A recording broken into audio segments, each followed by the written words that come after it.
ग्रंथराज श्रीमद् भागवत महापुराण की जय। श्रील प्रभुपाद गुरु महाराज की अनंत कोटि वैष्णव वृंद की जय। निताय गौर प्रेम आनंदे हरि हरि बोल। राधा श्याम सुंदर राधा राधिका रमन कृष्ण बलराम गौर निताय पंचतत्व नरसिंह देव प्रहलाद महाराज जगन्नाथ बलदेव सुभद्रा चक्र सुदर्शन की जय। तो आप सभी भक्तों का स्वागत है सुबह की श्रीमद् भागवतम कक्षा में। आज हम दूसरे स्कंद का दूसरा अध्याय यानी कि हृदय में श्री भगवान और इसका श्लोक संख्या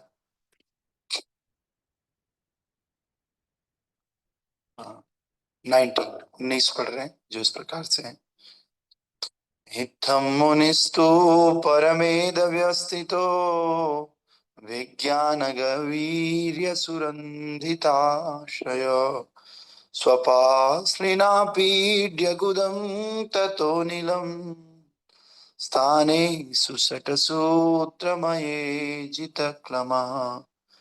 इत्थं मुनिस्तु परमेद व्यवस्थितो विज्ञानगवीर्यसुरन्धिताशय स्वपाश्लिनापीड्यगुदं ततो नीलम् स्थाने सुषट्सून्नमये जितक्लमः। इत्थं मुनिस्तु परमेद व्यवस्थितो विज्ञानगवीर्यसुरन्धिताशयः स्वपास्त्रिनापीड्यगुदं ततो नीलम् स्थाने सुषट्सून्नमये जितक्लमः। हरे कृष्ण। हरे कृष्ण प्रभु जी। इस्तम मुनिस्तु तु परामदे व्यवस्थितो विज्ञान वीर्यासुरन्धिताशया स्वपाषणिना पीड्य गुदम ततो नीलम स्थानेषु तटस्सु शून्यमये जिता कल्यम। ओके, और कोई बात? हरे कृष्ण प्रभु जी प्रणाम। वित्तं मुनिस्तर्पमेदव्यास्थितो विज्ञानदिर्विगाशुरन्धिष्टश्रयः सवापृशानीन्नपि तया कृतं ततो नीलं स्थानेषु शत्नून् मजैर्जितकल्मः। तो कल हमने देखा कि जो योगी जन होते हैं, भगवान के भक्त होते हैं, वो ईश्वर विहीन प्रत्येक वस्तु से बचना चाहते हैं। वो ऐसी कोई भी वस्तु यूज नहीं करते जो भगवान से संबंधित ना हो, और इस प्रकार से वो भगवान से पूरी तरह एकता रखते हैं। एकता मीन्स भगवान के साथ साथ चलते हैं, और वो अपनी लाइफ को बहुत कॉम्प्लेक्स नहीं बनाते, वो जटिलताएं उत्पन्न नहीं करते हैं, अपितु वो भगवान के चरण कमलों को हमेशा अपने हृदय में धारण करते हैं और प्रत्येक क्षण उनकी पूजा करते हैं। योगी जन की बात कर रहे हैं। तो अभी और भी आगे आज के श्लोक में बताएंगे सुखदेव गोस्वामी, जो इस प्रकार से है। वैज्ञानिक ज्ञान के बल पर मनुष्य को परम अनुभूति में पूर्ण रूप से स्थिर हो जाना चाहिए। वैज्ञानिक ज्ञान का मतलब है यहाँ पर कि आपका जो ज्ञान होना चाहिए सेंटिमेंटल ना होकर के तार्किक होना चाहिए, और आपको कंसेप्ट क्लियर हो जाना चाहिए कि भक्ति का मार्ग कैसा है और क्या क्या तथ्य है। आपको पूरी तरह से इस ज्ञान के बल पर भगवान की परम अनुभूति में पूरी तरह से स्थित हो जाना चाहिए, और इस तरह समस्त भौतिक इच्छाओं का समन करने में समर्थ हो जाना चाहिए। इसके बाद मनुष्य को वायु द्वार गुदा को बोलते हैं, वायु द्वार को पांव की एड़ी से बंद करके तथा प्राण वायु को एक एक करके क्रमशः 6 प्रमुख चक्रों में, स्थानों में एक एक करके ऊपर लेकर जाना चाहिए, और तब भौतिक शरीर का त्याग कर देना चाहिए। तो इसकी तो हम लोग प्रैक्टिस भी नहीं कर सकते, क्योंकि ये उस समय की बात हो रही है जब भौतिक शरीर को हम छोड़ेंगे, इस संसार से चले जाएंगे। तो कह रहे हैं कि आपको पांव की एड़ी से वायु के द्वार को बंद कर देना है, गुदा को बंद कर देना है, और प्राण वायु को एक एक करके 6 चक्रों में लेकर जाना है और क्रमशः ऊपर की तरफ लेकर जाना है, और तब इस भौतिक शरीर को छोड़ना है। ये तो अनुभव से परे की चीज है, तभी अनुभव होगा जब छोड़ेंगे। तो तात्पर्य वाय अर्चनीय वंदनीय प्रातः स्मरणीय जगत गुरु श्रील प्रभुपाद जी द्वारा। श्रील प्रभुपाद जी जय। प्रभुपाद बता रहे हैं तात्पर्य में, ऐसे अनेक दुरात्मा हैं जो दावा करते हैं कि उन्हें ब्रह्म की अनुभूति हो चुकी है, लेकिन फिर भी वो भौतिक इच्छाओं को जीत पाने में असमर्थ रहते हैं। बहुत लोग बोलते हैं कि भाई भौतिक हमने जो है ब्रह्म प्राप्ति कर ली है, और बहुत लोग ऐसे भी बोलते हैं कि मुझे भी भगवान की थोड़ी झलक दिखी है। लेकिन वो लोग कुछ ही पल आप उनको देखोगे तो लोग इंद्रिय तृप्ति में लगे हुए होते हैं, उनकी भौतिक इच्छाएं खत्म नहीं हुई होती। लेकिन जिसने भगवान का एक बार दर्शन कर लिया, वो व्यक्ति कैसे भौतिक इच्छाओं में रह सकता है? तो इसलिए वो लोग झूठ बोलते हैं। तो श्रीमद् भगवत गीता में स्पष्ट बताया गया है कि पूर्ण रूप से स्वरूप सिद्ध आत्मा समस्त भौतिक इच्छाओं से पूरी तरह विलग रहता है, और भौतिक इच्छाएं जीव के मिथ्या अहंकार पर आधारित होती हैं, और ये उसके बचकाना तथा व्यर्थ के कार्यकलापों द्वारा प्रकृति के नियमों पर विजय पाने के रूप में तथा 5 तत्वों के संसाधनों पर प्रभुत्व जताने की इच्छा के रूप में प्रकट होती है। तो भगवान जिसको दर्शन दे देते हैं ना, भगवान की प्राप्ति जिसको हो जाती है, उसके अंदर भौतिक इच्छाएं नहीं रह जाती। उदाहरण के लिए ध्रुव महाराज, भौतिक इच्छा के लिए उन्होंने भगवान की भक्ति करी, लेकिन जैसे ही भगवान प्रकट हुए वैसे ही वो सारी भौतिक इच्छाएं खत्म हो गई। जो उनको मांगना था वो मांग नहीं पाए। बोले क्या मांगो, आप मिल गए और क्या चाहिए। उसी प्रकार से जो लोग दावा करते हैं हमने भगवान का को देखा है और भौतिकता में लिप्त हैं, तो आप समझ जाइए वो झूठ बोल रहे हैं। ऐसा कुछ नहीं हुआ है। ऐसा होता है तो भगवत गीता भी दावा कर रही है कि जो व्यक्ति स्वरूप सिद्ध होता है, जिसने भगवान की प्राप्ति कर ली है, वो समस्त भौतिक इच्छाओं से पूरी तरह मुक्त रहता है। लेस मात्र भी भौतिक इच्छाएं उसमें नहीं रहती। और ऐसी मनोवृत्ति होने पर मनुष्य को भौतिक विज्ञान की शक्ति पर विश्वास हो जाता है, जिसमें परमाणु ऊर्जा की खोज यांत्रिक यानों द्वारा अंतरिक्ष यात्रा सम्मिलित है, और भौतिक विज्ञानी की ऐसी क्षुद्र उपलब्धियों के द्वारा छद्म अहंकारवादी उन परमेश्वर की भी शक्ति को चुनौती देने का प्रयत्न करता है, जो क्षण भर से भी कम समय में मनुष्य के इन सारे क्षुद्र प्रयासों को समाप्त कर सकता है। और कह रहे हैं ये बचकाना हरकतें, जो साइंटिफिक लोग हैं, जो सो कॉल्ड न्यूक्लियर एनर्जी परमाणु बम इन सब में लगे हुए हैं, कह रहे हैं कि भगवान की जो शक्ति है वो एक क्षण में इन सबको नष्ट कर सकती है।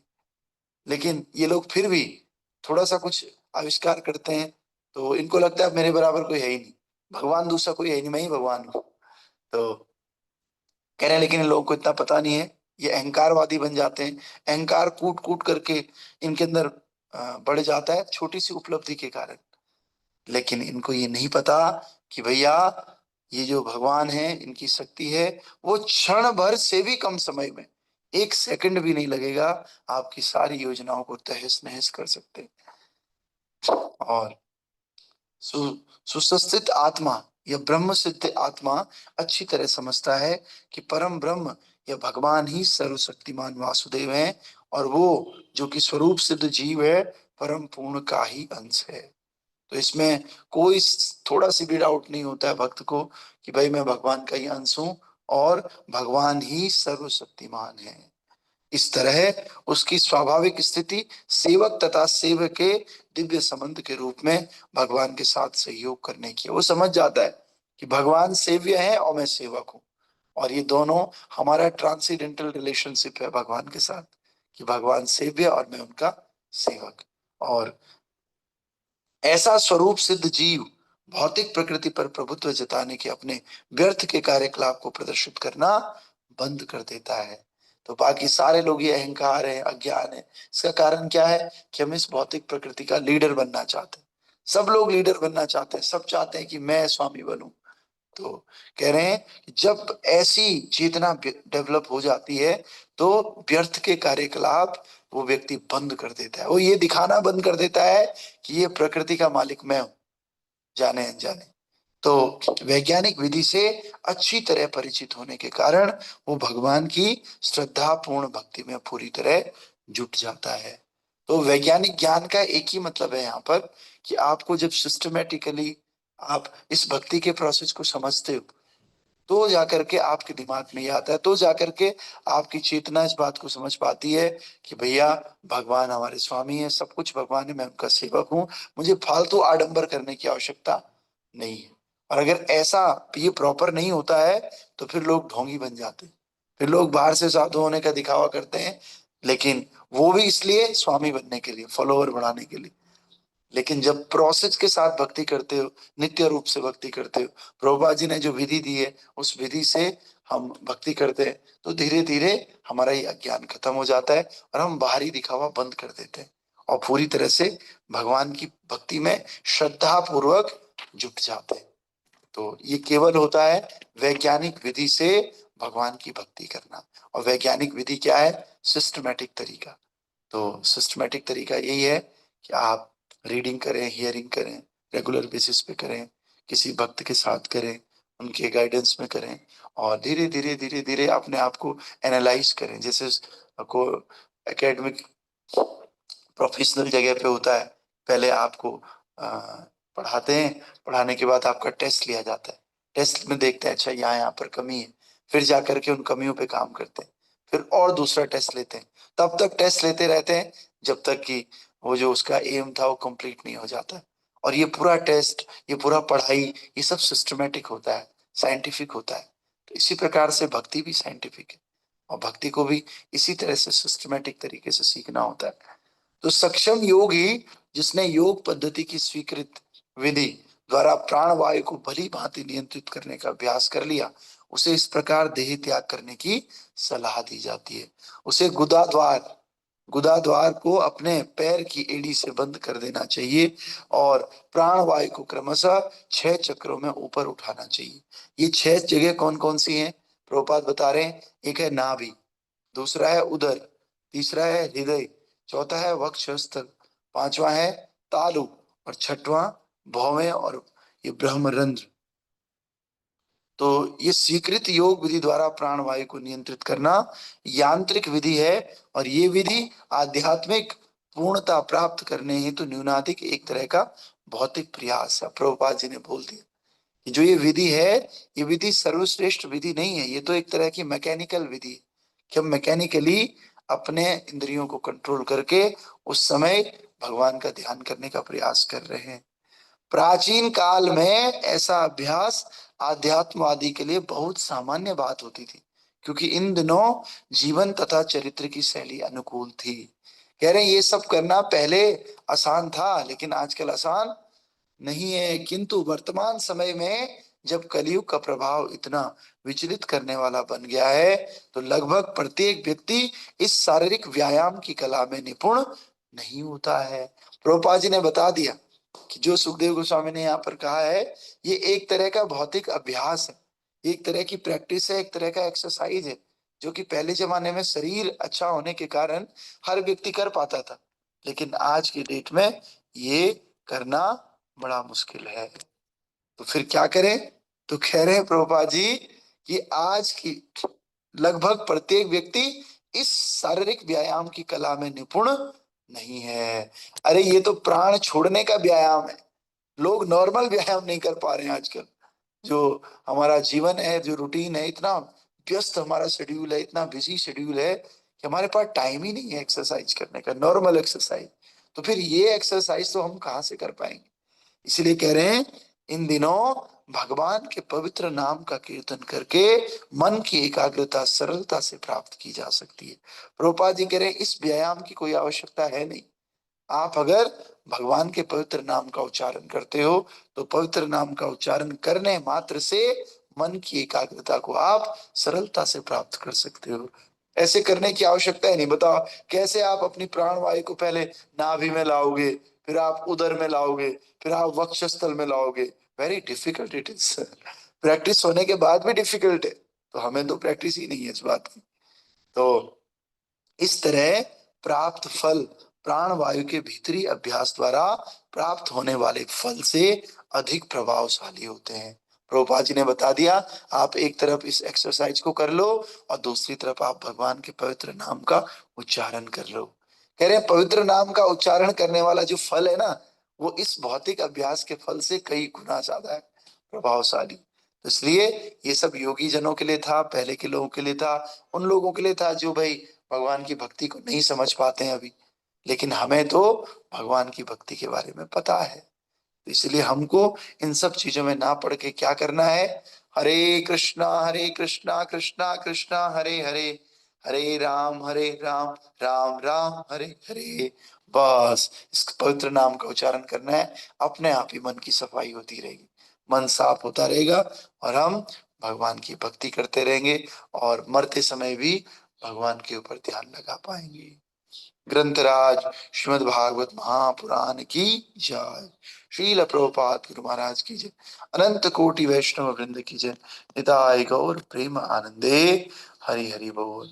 तो भक्तों, अभी एक दो दिन और चलेगा ये कि किस प्रकार से फिर हमें धीरे धीरे हृदय में, फिर नाभि में, फिर तालु में, इस प्रकार से बहुत सारे चक्र होते हैं। मणिपूरक चक्र होता है, स्वादिष्ठान चक्र होता है, और इस तरह से तालु मूल चक्र होता है। तो इन सब को जो है,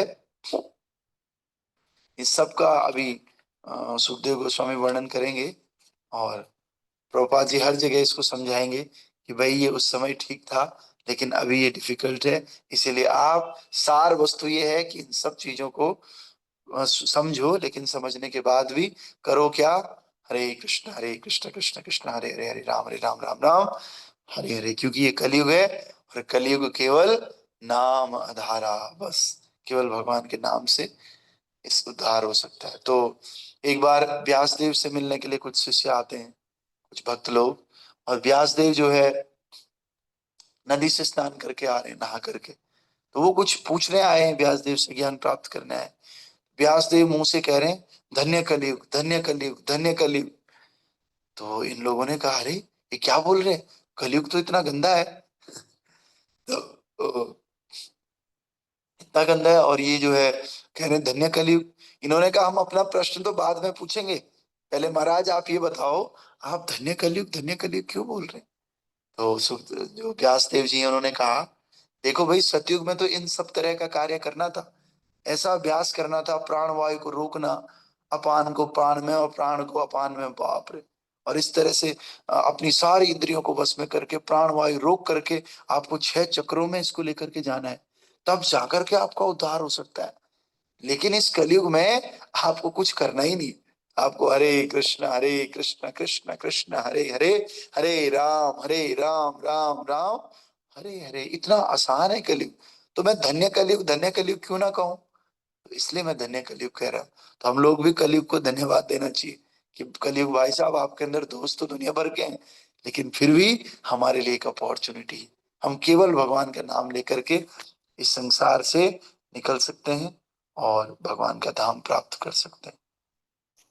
तो चैट किधर आती है भैया, ओके। तो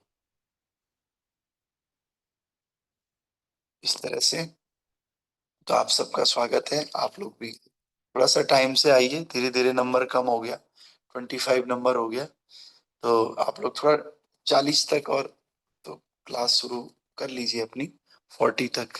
वैसे तो पहले होता था, पर आजकल थोड़ा लेट हो रहा है। श्रील प्रभुपाद गुरु महाराज की जय। अनंत कोटि वैष्णव वृंद की जय। जय गौर प्रेमानंदे। हरि हरि बोल। हरे कृष्ण।